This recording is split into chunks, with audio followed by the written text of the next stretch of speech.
Hello friends, welcome back to my YouTube channel. मेरे YouTube channel में आप सबका स्वागत है। अगर आप भी यूएस जाने के लिए प्लान कर रहे हैं या फिर आप ऑलरेडी यूएस के लिए अप्लाई कर चुके हैं और आप अपॉइंटमेंट्स के लिए ट्राई कर रहे हैं या फिर अभी आप DS 160 भरने की तैयारी में हैं या भर चुके हैं और अभी अब तक आपने फ़ीस पे नहीं की है, तो गाइस ये वीडियो आपके लिए देखना बहुत ज़्यादा ज़रूरी हो जाएगा। तो दोस्तों, इस वीडियो को स्किप मत करना और ध्यान से इस वीडियो को देखना ताकि आपको प्रोसेस करते हुए कोई भी परेशानी का सामना ना करना पड़े।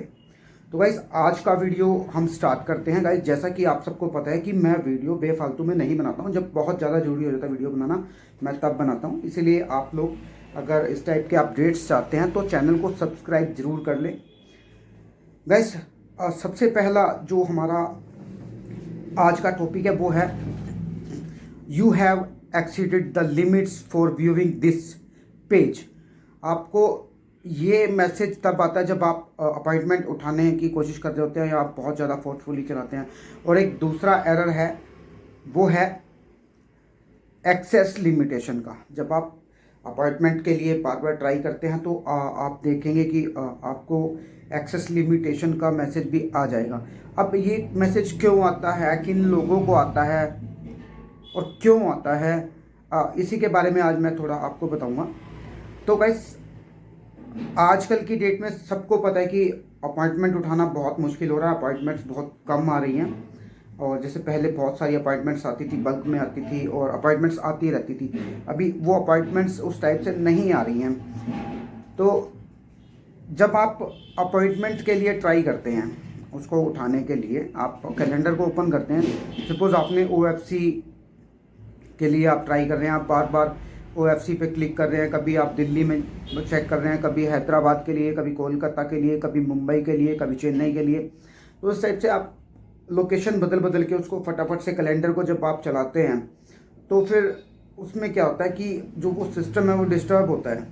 उसको लगता है कि यार ये कुछ बोट हो सकता है या फिर आपके जो क्लिक काउंट्स ऑफ क्लिक हैं वो कंप्लीट कर देता है उन चीज़ों को।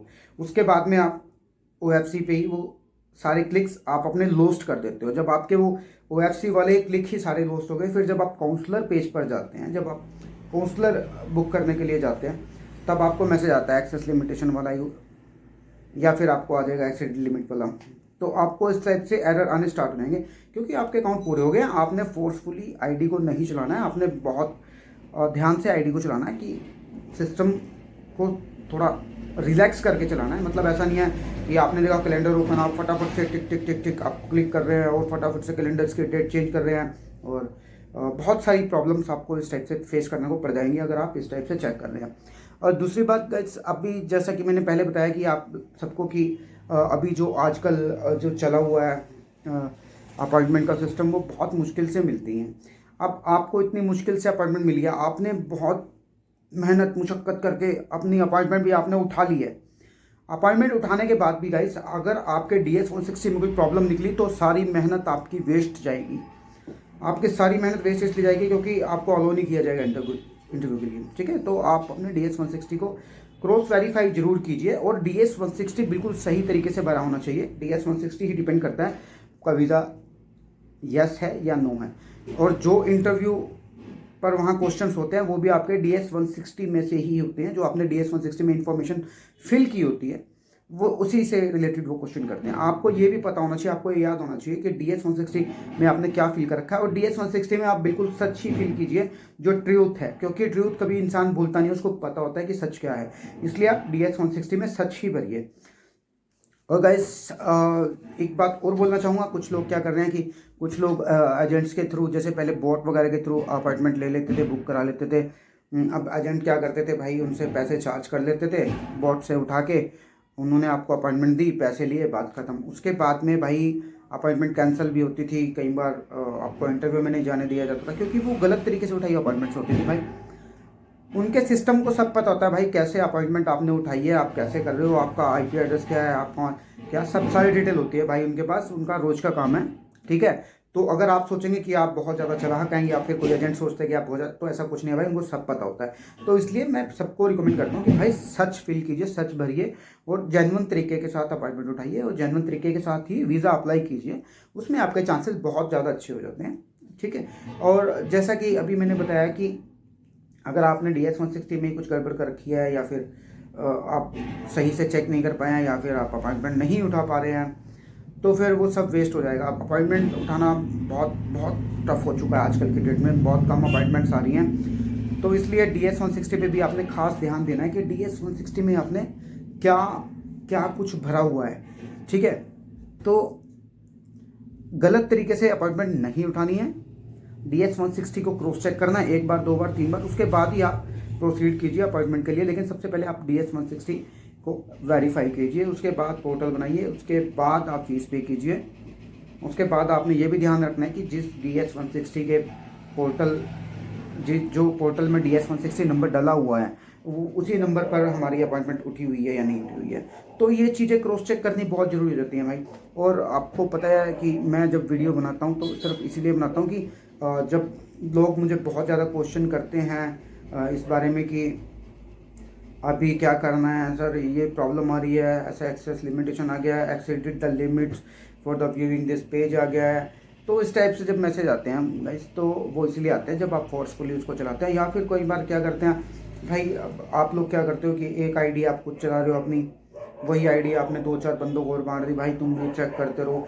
तो भाई सभी मिलके अगर चेक करते रहेंगे तो फिर वो कई बार क्या होता है कि दोनों साइड से आईडी ओपन होती है, तो आईडी फ्रीज भी हो जाती है। और दूसरी बात ये भी है कि उसमें बहुत ज़्यादा चांसेस होते हैं एक्सेस लिमिटेशन के और exceeding the viewing for this page के। तो इस टाइप से बहुत सारे आपको फेस करने पड़ जाएंगे। अगर आप US का वीज़ा अप्लाई कर रहे हैं तो भाई जेन्युइन तरीके से अप्लाई करो, बिल्कुल सही तरीके से अप्लाई करो।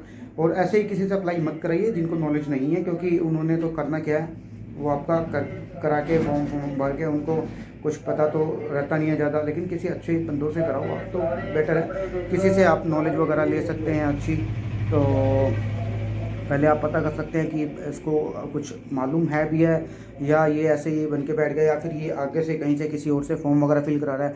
तो उसमें क्या होगा गाइस, वहाँ से आपको वो अपना चार्जेस तो आपको लगाएगा ही लगाएगा। और दूसरी बात ये भी है गाइस कि आपको अगले बंदे का भी, मतलब जो जिससे वो काम करा रहा है उसको भी पैसे आपको ही देने पड़ेंगे, और जो आपका काम बीच में करवा रहा है उसको भी आपको पैसे देने पड़ेंगे। लेकिन काम सही तरीके से होना चाहिए। आप खुद से भी कर सकते हैं सारा काम, कोई रॉकेट साइंस नहीं है भाई इसमें, सिंपल सा सब कुछ ऑनलाइन है और पोर्टल पे सब कुछ है कि आप उसको पढ़ के रीड करके आप अपना फॉर्म फिल कर सकते हो। लेकिन अपॉइंटमेंट के टाइम पे जब इस टाइप से प्रॉब्लम आती हैं तो बहुत ज़्यादा हरासमेंट होती है, और हरासमेंट में अभी कैलेंडर को लोग फटाफट से चेक करते हैं, तभी करके इस टाइप से प्रॉब्लम आती हैं इसमें। और गाइस एक बात और बोलूँगा कि अभी कुछ लोग हैं जैसे वो कॉल कर रहे हैं, वो पूछते हैं कि सर अभी US जाना, US के तो सारे वीज़ा रिजेक्ट। भाई ऐसा कुछ नहीं है, US के वीज़ा अप्रूव हो रहे हैं, बहुत सारे लोगों के वीज़ा भी आ रहे हैं जो सही तरीके से अप्लाई कर रहे हैं। ऐसा नहीं है कि वीज़े नहीं आ रहे हैं वीज़ा। और प्रॉब्लम सिर्फ उन लोगों को है, मैं बहुत सारे वीडियोज़ में एक्सप्लेन कर चुका हूँ पहले भी, प्रॉब्लम सिर्फ उन लोगों को आ रही है जो लोग गलत तरीके से एंट्री की थे, जिन्होंने गलत तरीके से एंट्री की थी US के अंदर, या फिर गलत तरीके से अप्लाई कर रहे हैं, या फिर गलत तरीके से जान जा रहे हैं, सिर्फ प्रॉब्लम उनको है। लेकिन जो सही तरीके से अप्लाई कर रहे हैं भाई, कॉन्सुलेट वगैरह ओपन करके बैठे हुए हैं यहाँ पर, वो लोग तो वीज़ा देने के लिए बैठे हुए हैं। आप जाइए सही तरीके से वीज़ा अप्लाई कीजिए और अपना वीज़ा ले लीजिए। तो गाइस आज का वीडियो ज़्यादा लंबा नहीं करूँगा। अगर फिर भी अगर आपको कुछ क्वेश्चन हो या कुछ डाउट, तो आप मेरे को मेरे व्हाट्सएप नंबर पर टैक्स कर सकते हैं। मैं अपना व्हाट्सएप नंबर डिस्क्रिप्शन में डाल के रखता हूँ। और गाइस चैनल को सब्सक्राइब जरूर कर लीजिए, क्योंकि इस टाइप से जो भी वीडियो आते हैं मैं बनाता रहता हूँ। और अगर अपॉइंटमेंट्स का भी मुझे पता लगता है तो मैं कई बार बता देता हूँ वीडियो में भी कि इस टाइप से अपॉइंटमेंट ओपन हुई पड़ी हैं, तो आप वो भी कर सकते हैं। और गाइस उम्मीद करता हूँ कि आप लोग सही तरीके से भी अपना वीज़ा अप्लाई करना स्टार्ट कर देंगे।